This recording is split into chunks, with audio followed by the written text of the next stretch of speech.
To use the tilt-in feature on a double hung or single hung window, unlock your window, open the sash a few inches, engage the tilt latches and tilt down your window, and you can rest the sash on a chair for easy window cleaning.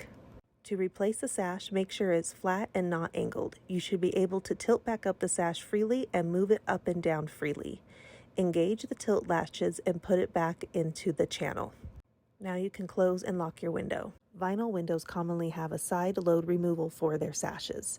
To remove the sash, click open the two clips that are on either side of the window sash frame located in the jamb. Next, unlock and open your window, pulling the sash up so the clips attach to the balance. Once they are attached on both sides, open up the sash taller above the balances. Push one side into the jamb frame and angle out the other side. To remove the window sash, as you can see, the balances are kept in place in the side jambs of the window frame. To reinstall, reverse the process. Above the balances, put in the window sash over to one side and angle into the other side. Lower the sash so it catches the balances and close all the way. Your sash should be able to open and close freely if installed properly.